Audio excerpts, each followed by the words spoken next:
Again, every one of us got a talent, or even multiple talents.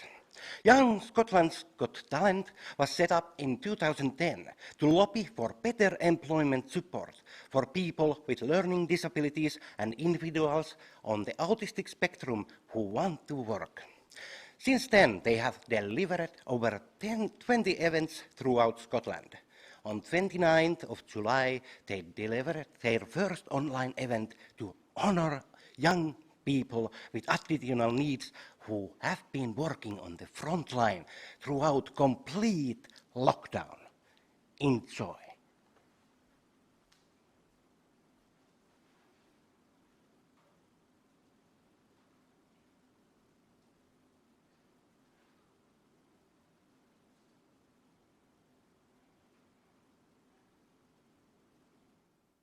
Young Scotland's Got Talent was set up in 2010 to lobby for better employment support for young people with learning disabilities or autism who want to work. Since then, we have delivered over 20 inspirational events throughout Scotland. On 29th July, we held our first online Young Scotland's Got Talent to honour young people with additional needs who have been working on the front line during lockdown. This video features a workshop delivered by Scottish Commission for Learning Disability called Essential Skills and Qualities for Employment. Yeah, so people might know me already, but my name is Cameron Smith and I'm the Events and Information Assistant for the Scottish Commission for People with Learning Disabilities. I'm here with my colleague Linda Mitchell, who is SLD's Partnership and Development Manager. We're really pleased to be taking part in the Young Scotland Got Talent online event. We're going to talk to you about employment for young people with learning disabilities. So the plan for today is we'll talk to you a little bit about about SLD and what we do. We want to tell you about what a learning disability is, and we want to challenge some of the myths that you might have about employing with a young person with a learning disability, but we'll do all that together. I'm going to be sharing my own story about getting a job and progression in my career. This will give you some handy hints and tips on people with learning disabilities in the workplace, and then hopefully you'll all be listening because we'll be finishing with a short. You'll hear from me later, so I'm going to hand over to Linda now. Thanks, Cameron. And I have to say that Cameron is the star of this workshop. My input here is going to be short and brief. But we thought it would be important to tell you a little bit about the Scottish Commission for People with Learning Disabilities for those of you who don't know us. We do shorten it to SCLD because our full title is quite a mouthful. So SCLD's vision is very much for a fairer Scotland where people with learning disabilities lead full, safe, loving and equal lives. And that is a big aspiration. What helps us to make that a reality for people with learning disabilities living and working in Scotland is the Keys to Life. And the Keys to Life is Scotland's learning disability strategy.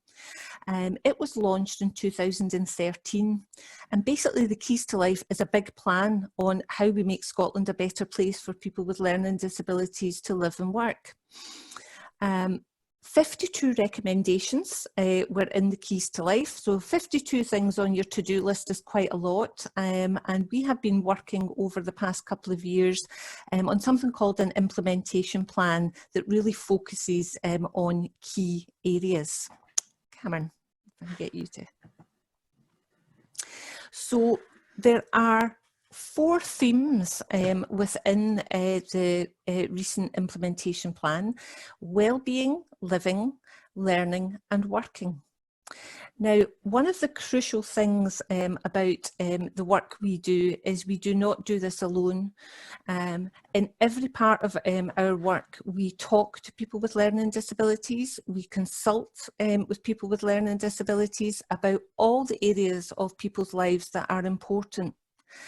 And without exception, in every consultation event and in every engagement event, and of all the people that we talk to, many people with learning disabilities, always talk about wanting to work, the importance of having a job, the challenges around getting a job and keeping a job. And it's the voice of people with learning disabilities that shapes Keys to Life and our direction forward. So the 4 themes that we are currently working on have been led by people with learning disabilities about the areas that are most important in their lives. And we all know that having a job, will impact on our well-being, will impact on the way we live, and will impact on our learning. So these 4 themes are not standalone, they all interlink. Another thing that I should say is that all the work of SCLD is underpinned by evidence, and evidence is really, really important. We need the evidence to be able to influence the change makers in the world of employment. So we need to be able to have real strong facts about the employment rate, about the challenges around the employment agenda. For learning, it might interest you to know that when young people with learning disabilities leave school, 52% of young people with learning disabilities go on to college as a destination. 52%, that's more than double the average for people leaving school. And part of the work that we are doing with our employment colleagues just now is looking at what happens when young people finish college.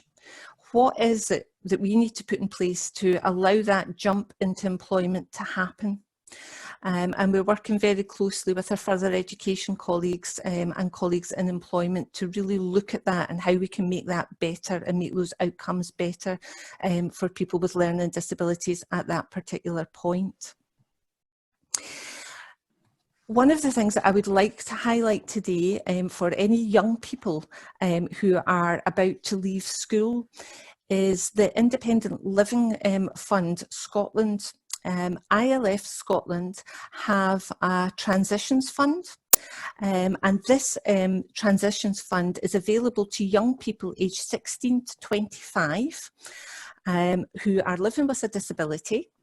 The fund can offer up to £7,500 to young people at that point of leaving school for 1 year. And the idea behind that is that young people can use that money to have new experiences, to really shape maybe their thoughts about what they want to do in terms of getting a job. So the kind of activities are around building confidence and giving new experiences and hopefully improving independence. So the fund can be used for things that are very particular to each individual person, but it might be art lessons, it could be music, it could be learning new technology, it could be joining a club or a class, but it's a really, really important fund that I don't think very many people are aware of, and it gives you that chance to experience new things that might really shape the decisions you make for your future career. Working is extremely important. We know that. That's why we're here today. That's what Young Scotland's Got Talent is all about. It's all about, you know, the jobs that are out there, you know, and the art of the possible. And maybe today you will hear from people like Cameron, you know, and you might think, oh, I never thought about doing that particular job. And it might open up, you know, new avenues for you to think about and explore. And that's what we hope.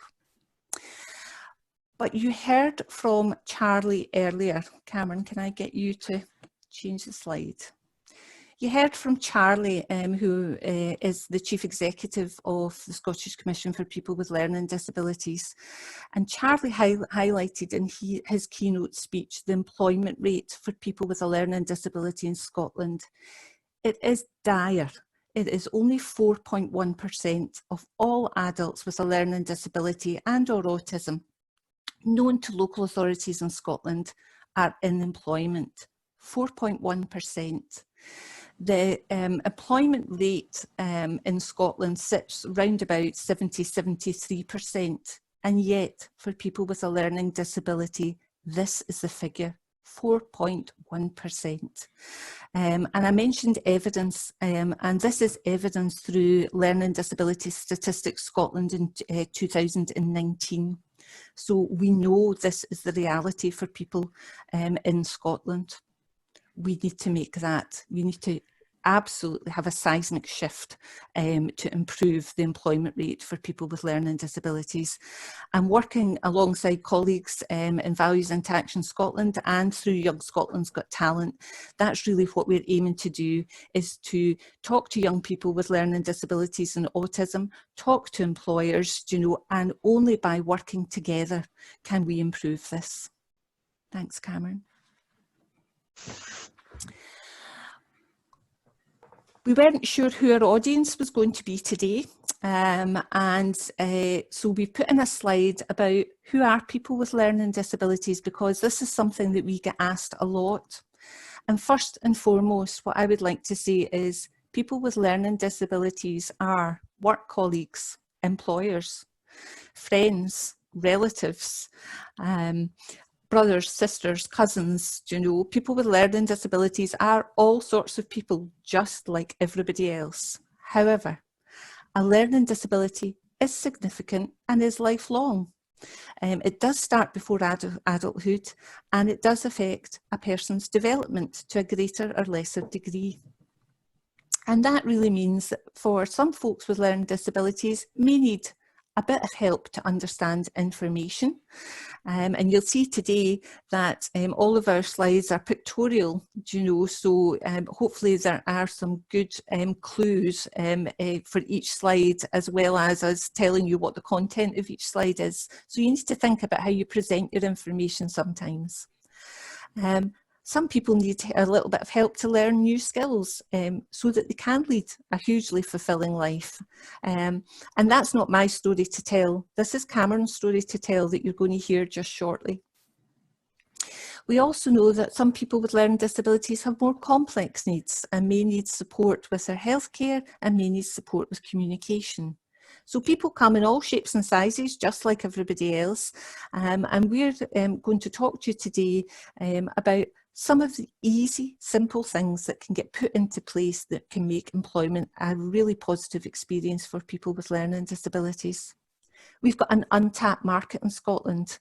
We will be due a new census next year, but if you look at the figures from the 2011 census, there's 26,349 people in Scotland with a learning disability.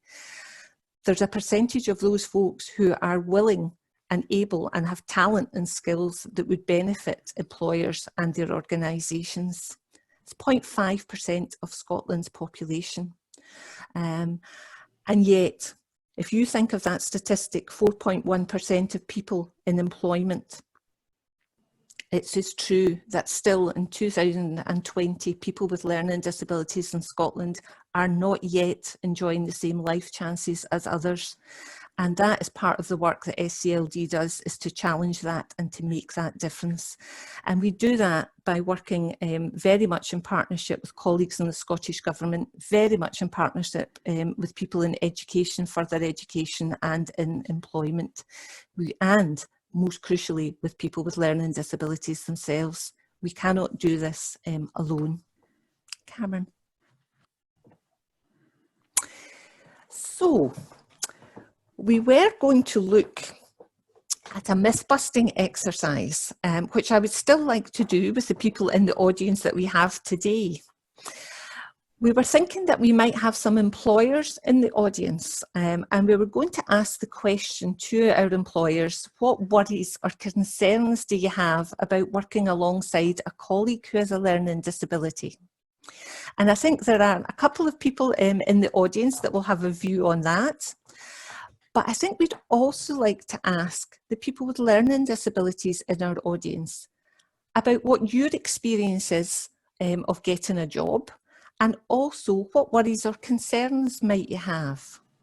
So we're going to open this up to you, to the audience, and Cameron and I will facilitate this. So we would like you to come off your, unmute yourselves and come and join this conversation. So, Oh. Liz, can I come to you first of all?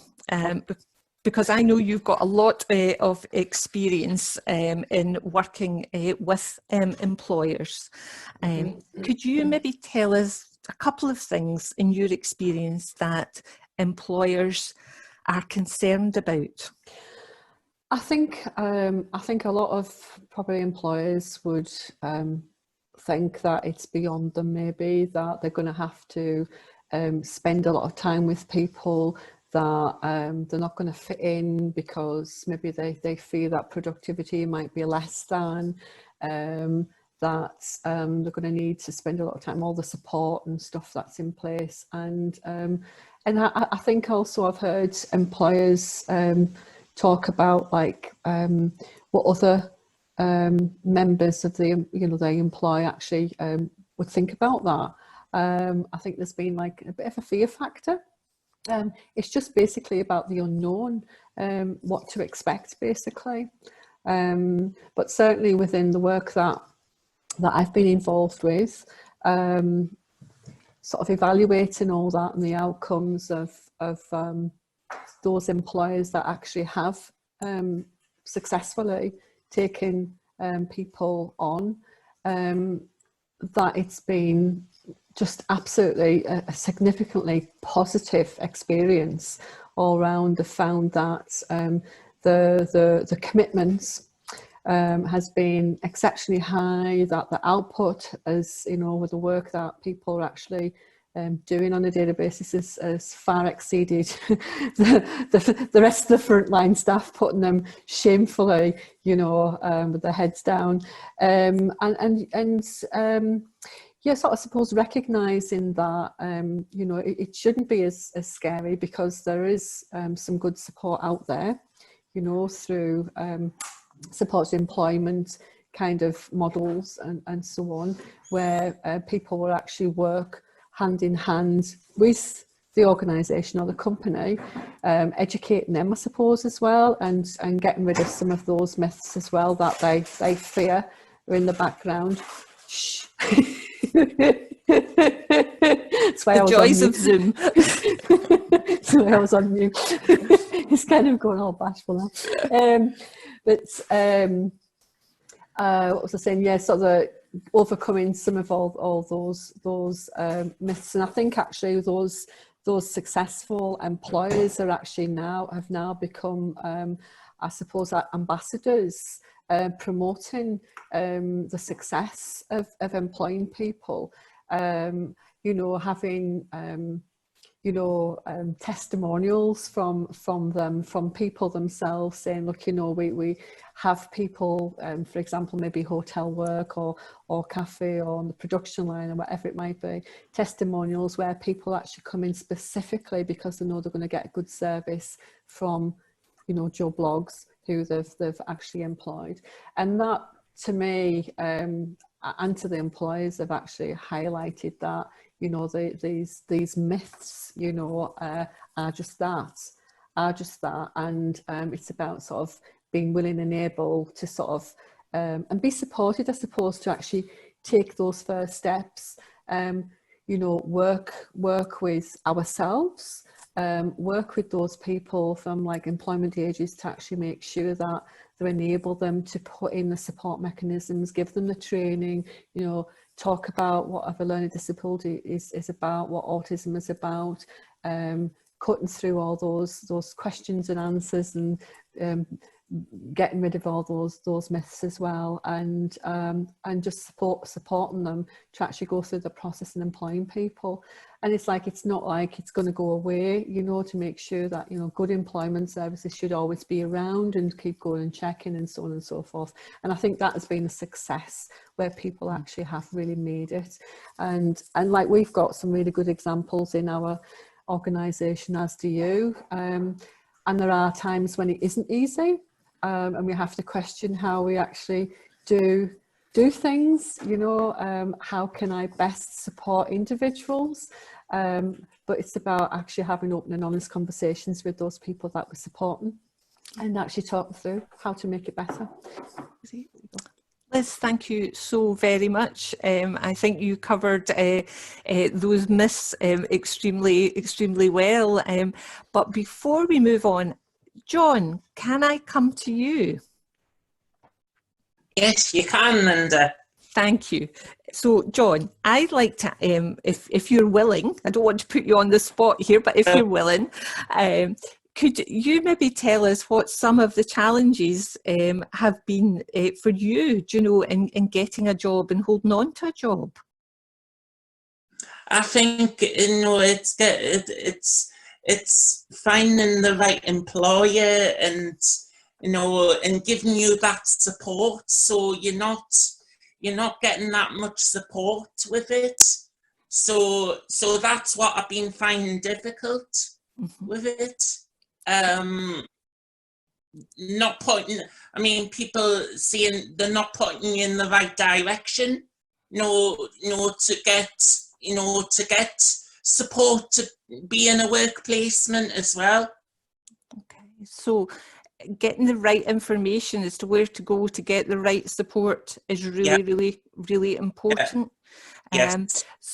I think I'm going to make a wee note of that, John, because I think that's really important, and I think we'll carry that forward to the Q&A as well, because I think that's a really important message, because I think that's I don't know if you'd agree, but I think that's one of the biggest barriers, isn't it?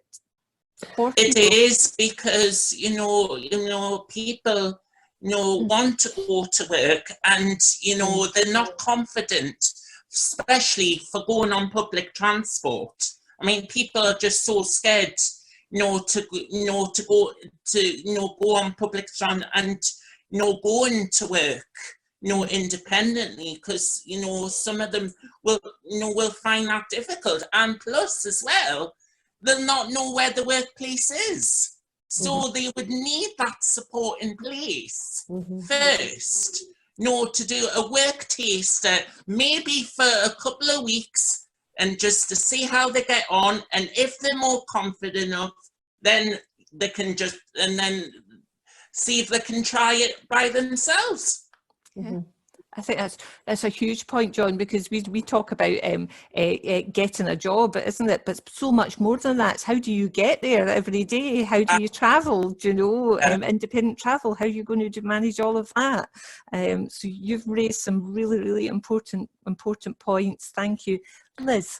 I think it's also a step before that as well. I think it's about how people with learning disabilities or autism actually are aware of the job opportunities that are actually out there. How do they actually go to find a job? How do they fill in the CV?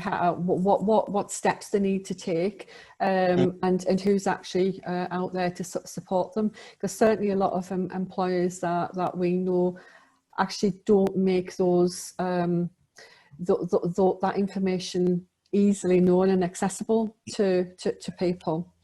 So it's like, I've often said to in some of the groups that I've worked with, like, would you ever consider applying for a job on a for a housing association or a building company or on the railway or whatever? They go, oh no, because it sort of gets thinking like it's quite a narrow kind of job. I'm not going to be a bricklayer or something, but there's more. It's a much bigger field, but they would never consider. And so you have to ask the question why.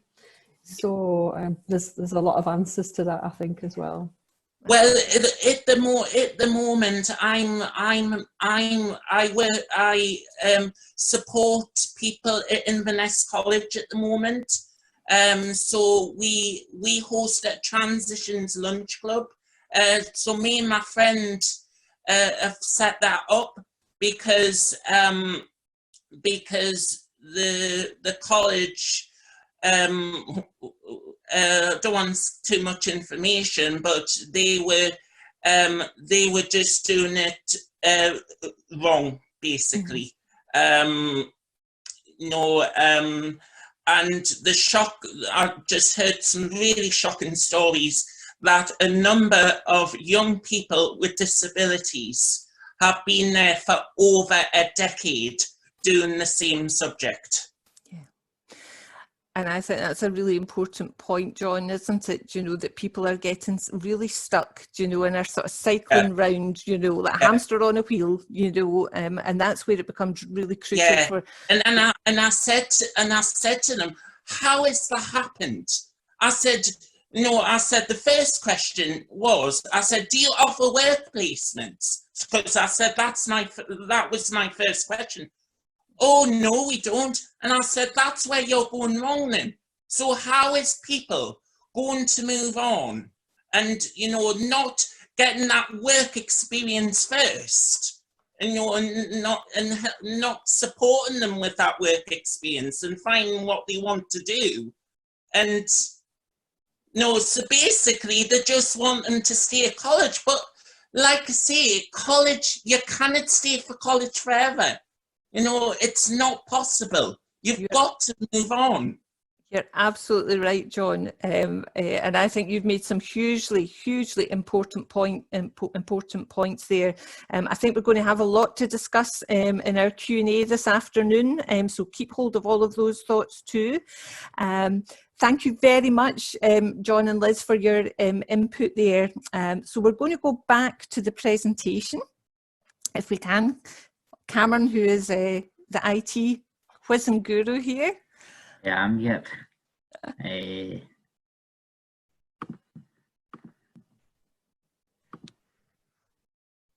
Brilliant. And if we can just go to the next slide, Cameron, that'd be great. One before, if possible. Having some technical. That's it. Great. Thank you. So you heard from Liz, and I think, Liz, you highlighted all of the concerns, I think, that we've listed here, and we've just listed these from the conversations that we've had with employers. So there are no surprises. Liz, I know that you misbusted some of these ones while you were talking, which was great. But, you know, fitting in with the team, how productive are people going to be? Are people going to be off more in terms of being poorly and sick? What about health and safety? What do I need to think about for that?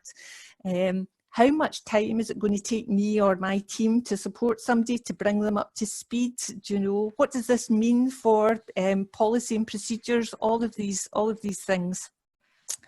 I'm not going to misbust anymore, because I'm now going to hand over to Cameron, because Cameron is really the mythbuster here. So Cameron works for SCLD, and Cameron's going to talk to you about his journey into employment, finding a job, getting a job, keeping a job, and most importantly, about ambition when you're in a job. So without further ado, Cameron, over to you. Thank you very much for that, Linda. So, hi, it's Cameron, I'm back again. So I thought it would be helpful to talk to you about what's helped me with my journey to work. I have a learning disability, and I have dyslexia and dyspraxia as well. So here's a little bit more about my journey. So I left school in 2013, and I got a Project Search internship. So Project Search is a 1-year internship that first started in Ohio in 1996. During the internship, there was a mixture between classroom learning and work placements, which I'll go on to explain about. In Scotland, Project Search runs in a college year, so between August and June. So I done my Project Search internship at Hamer's Hospital. And during the internship, on my first rotation, I did 3 days in audiology, 2 days in orthopedics, and the second rotation I did portering, but I didn't finish this because I got my first job in SCLD, but I did graduate from Project Search in 2014, and then moved on to a part-time receptionist post on a 2-year fixed-term contract with SCLD. During that time, I did my SVQ level 2 and 3 in business and administration, and now I'm the events and information assistant. So I just thought it would be good to hear about during work experience, kind of what I learned, what support needed my ambition. So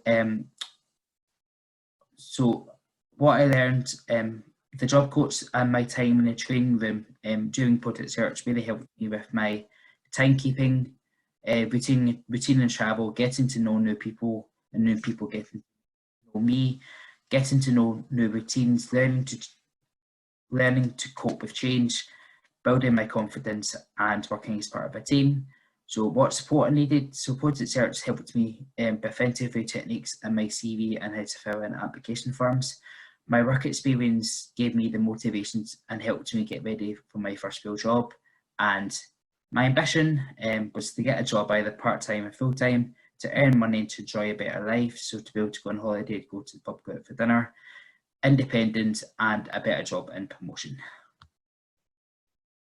So working at SLD, I'm the first point of contact for visitors and staff, either coming into the office or telephone into the office, administration to events and helping at events all across Scotland, supporting Charlie, which is our CEO's diary, speaking at events, today, social media events and ITC support team. So I've learned a lot of skills like working as part of a team, prioritising work, problem solving, communication skills and patience. So this is what I do at SLD, and now here is what SLD has learned from me. So SLD has learned about dyslexia and dyspraxia and learning how to support somebody with a learning disability into the workplace, including what's available to employers, for example, access to work, which me and Linda will go on and talk about in a wee second, and learning all about computers and technology. But, so I don't let anything hold me back. I'm enthusiastic, reliable, and do the best I can with whatever job needs done. But sometimes I have difficulty remembering things. I get words muddled up sometimes and struggle a little bit with spelling. They look all right to me, but not to other people. I can struggle if I'm given too much information at one time, or if someone asks me to do more than 2 jobs at one time. This stresses me and I get flustered. I might not be able to do the job just as well. It takes the time. If someone takes the time to give me one instruction at a time and is very clear about what they want me to do, I can rattle through the tasks and move on to the next one. It takes time to learn the rules at work. The one thing that makes the biggest difference to me is having supportive colleagues who understand my learning disability and give me the little bit of support that I need.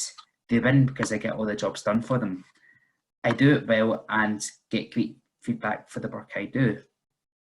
Like everyone, sometimes I might not get it right, and over the time my confidence is growing. Now I ask anyone in the office if they need any help, or if I have some spare time and don't have enough to do. It can take time for people with learning disabilities to be confident enough to ask for help. The best thing you can do is make sure that person has someone they can go to. You can call that person a buddy. My buddy is the person that I check in with, and they keep me on track and make sure I have got a really clear work plan. They are my go-to person if I have questions. Unless someone tells me, I might not be able to see what needs done. My main buddy now is Christine, my line manager Christine. She keeps me right all the time. Here are some of the things that helped. Here are some of the things that helped me during my work experience and now in my job. There were other supports that I have at work that I will go on and tell you about in a minute. So on this slide, you can see what works for me. So I have a quick catch-up meeting with my line manager every morning. I have a daily task list. I have a clear priority of tasks. I work with checklists to make sure things are done, doing one thing at a time, confident enough to ask members of the team for help, and dyslexia-specific software funded by Access to Work, which me and Linda will go into just in a wee second. I also ask my colleagues to send me a quick email about what they want to do. This helps me check I get it done. When I don't understand something, knowing who to go to about it. when I felt overwhelmed and there was too many things happening, knowing who to go to ask for help, and if I don't know what to do, knowing who the person to let them know. As you can see, it's the smallest things that are easy to do that make the biggest difference. Obviously, working at SLD, I've learned a lot of skills, so working as part of a team, prioritising work, problem solving, and communication skills. A job is important to me because it gives me independence, money to have a life, so go to the pub, go out for dinner, go on holiday, save my own, that, meeting people, having a purpose to my day, learning new skills, and having fun and a little bit of banter.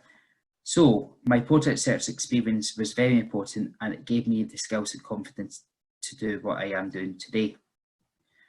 And me and Linda will go on and explain a wee bit about access work. I've got a little bit more about what I'm doing currently at the moment. Okay, thanks so much, Cameron. So access to work might be familiar to the audience here, but Cameron and I worked together to put in an access to work request. And I think, Cameron, it was a pretty easy process, wasn't it? Yeah, it was very, very easy, very quick, and it only took about 10 minutes to do the application form. Yeah. So it was a quick online application, and Cameron and I worked together to do that, and we had some good chats, didn't we, Cameron, before we put in that application? We did. And those chats were really to find out, to talk to Cameron about some of the areas that were maybe he was maybe having a wee bit of difficulty with, talking about what we thought some of the solutions to that could be, and then going through access to work, to get those supports in place. So Cameron, once we put in the application, what happened then?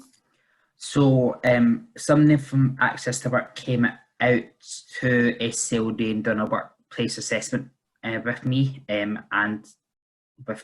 Linda, and that was to find out exactly what support I needed, and I basically told them a little bit about my background as well. And what kind of solutions did they advise? What did they advise you? So they advised me that I could get so these kind of things on the screen, so which is like colour overlays, a live sky pen and notepad, which means when I write down my minutes, so basically live sky pen and notepad, it's a special pen and notepad, and it records what I write, and then I use another piece of software to download what's on the pen, so I can listen back to it as well. Read and write software, which reads out what I write as well, and some workplace coaching as well. Great. And the workplace coaching, can you tell us a wee bit more about that? What did that involve? So that involved 4 workplace sessions, which the workplace sessions was that we talked about what issues I had, and not really issues that I had, what I was struggling with in the workplace, and the person from Colourfield Training, who was very helpful, worked with me on solving some of these solutions. So I'll be able to tell you about that we were talking about me doing a presentation to a conference that I was able to go to present about a bit like this, but what my job was entailed, and the person from Colourfield Training gave me some hints and tips about remembering some of my long speeches, so from a start to middle to end, and the way that you kind of done it was try to think about a place in Glasgow for my office, so go out, turn right, in the corner, there's your place. So you kind of taught me through some of that stuff for remembering what to say in my presentation. Great. So Have these things helped you, Cameron, in your day-to-day job? These things have massively helped me in my day-to-day job because I use them every day. Great. And I think maybe what we'd both like to say, Cameron, and please chip in here, is that you know, access to work is easy to access. You know, it gets people the supports that they need to enable them to be as productive as possible in the workplace. You know, and it was at no cost, wasn't it? At that No, time? it was at no cost. Access to work, the employer can give a donation in as well, but they're not obliged to if they don't want to as well. So it was really hassle-free, wasn't it, and easy to do, and has made a big difference, I think, to your life, Cameron, but also, you know, as for our organisation, you know, it's been a great boon because Cameron has done, you know, worked so hard for us in so many ways. So Cameron, back to you, because you're going to tell us a bit more about that. I am. So I am now going to go and explain about how my job's changed massively during COVID and being on the front line. So within a week of lockdown, we went, all staff went from being in the office as a team to working at home on our own. Like most organisations, SLT staff are currently working from home in our office because of the coronavirus. Not working from the office does not mean that we have stopped hosting our meetings / events. Our meetings that we are hosting have been done through Microsoft Teams and Zoom, and we are still attending external meetings. We also have regular coffee breaks with colleagues. You don't need to chat about work, but this is very important nowadays as COVID is going on and you're not seeing people face to face. I am still the first point of contact for the organisation for the phone, on the phone through our new phone system. The major change has been technology, which was not a problem for me, but was which was a challenge for some members of the team. Hands up, that's me and one or two of my older colleagues.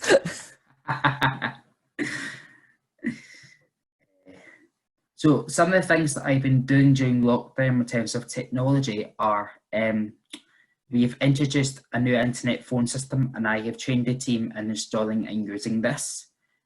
I supported the team members who have not used Microsoft Teams before and learning how to operate all the functioning Teams. I was a key member of the project team who introduced GoToWebinar. I was responsible for downloading the analytics from a webinar to share with Linda. And finally, from me, this year we delivered Scotland's Learning Disability Week very differently. Due to the coronavirus, we had to do this online. But by putting this online, there was a lot more people engaging with us virtually, and it was great to see what people were doing. SLD hosted 3 Make and Takes communities for our people on our Facebook group, but it's worked out successfully. We set this up on Zoom, and people who joined brought something that they'd made and took away new ideas. These were really successful, and we're now hosting a Facebook community every 2 weeks to support people to keep in touch. Also during Learning Disability Week, I co-delivered with Charlie McMillan, our Chief Executive, a Learning Disability Awareness session via Skype for Business for the Scottish Government. We had 79 civil servants join the session, and it was great, and we received great feedback from them. I also support the Chief Executive and the managers with scheduling meetings, and an SLD staff team meeting takes place using Microsoft Teams every 2 weeks to make sure everyone is okay, to give updates and to check where we are with work that we are doing. And at the beginning of lockdown, we set up a SLD Stay in Touch Facebook group as a way for people with learning disabilities to keep in touch with us, and I help moderate the group. So basically, just to summarise what's on this slide, I support SLD social media communications during the Disability Week. I was facilitating some virtual communities. I'd done a Learning Disability Awareness session, which I co-delivered with SLD's Chief Executive, I met 79 people during the call. I coordinate team meetings using Microsoft Teams, and I help moderate ACLD's Facebook group as well. And I'm now going to hand back to Linda for the question and answer session. Okay, so I'd like you all to unmute yourselves if you can now. Cameron, I would just like to say a huge thank you for your presentation.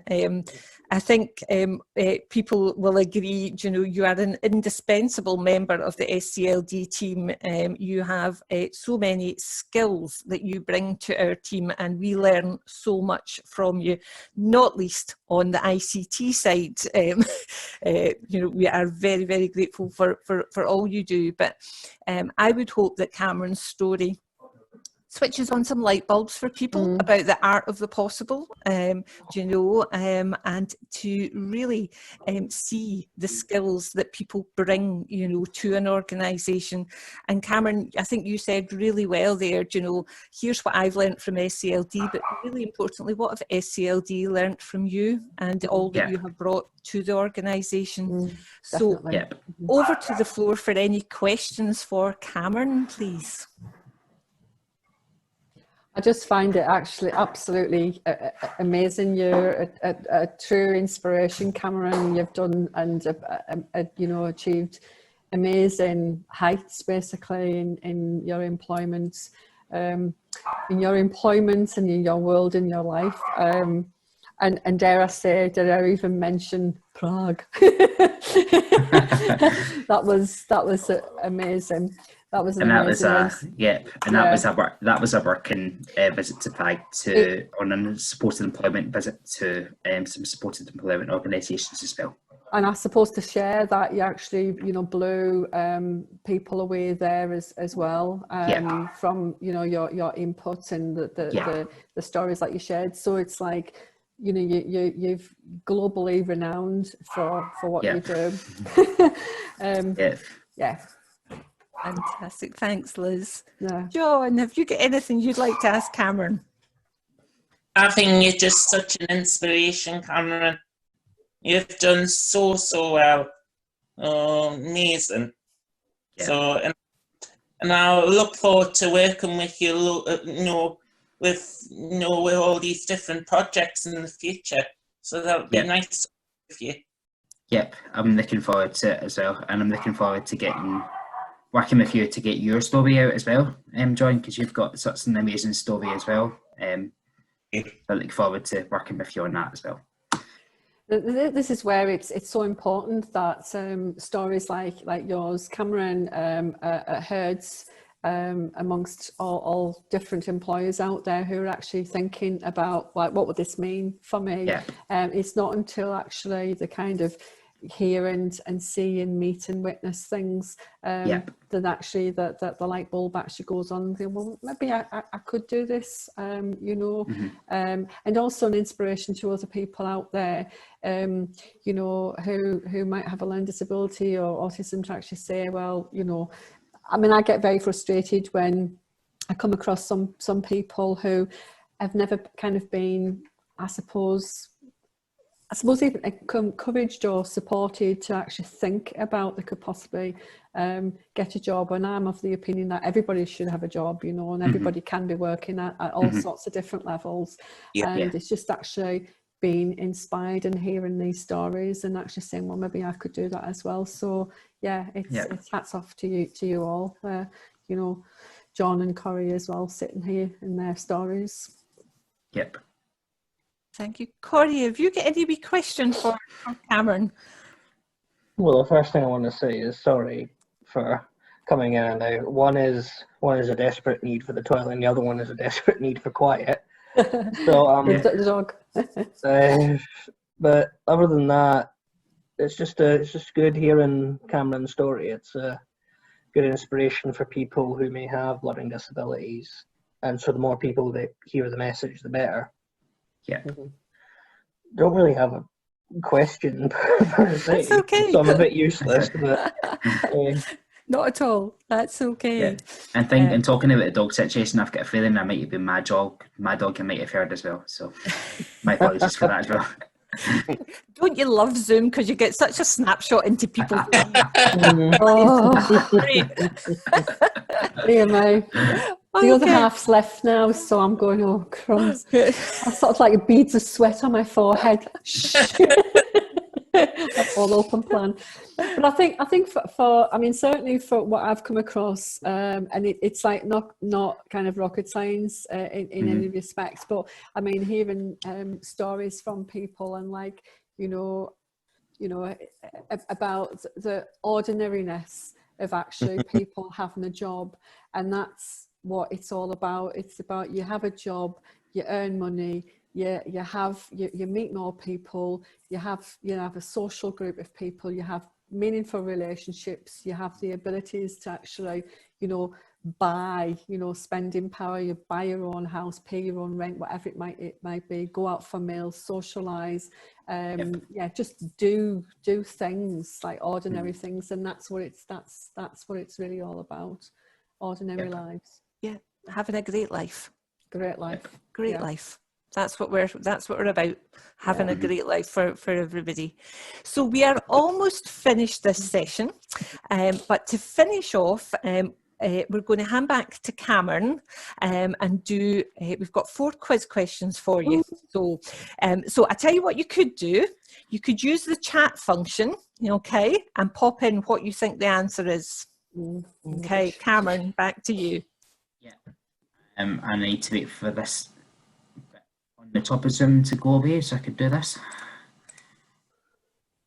You're doing a great job. So hopefully you've been listening. So the first question is, what is the Scottish Government's current National Strategy for Learning Disability called? I can't pronounce that today. A, the keys to the future, B, the keys to the door, C, the keys to life, and D, the same as you.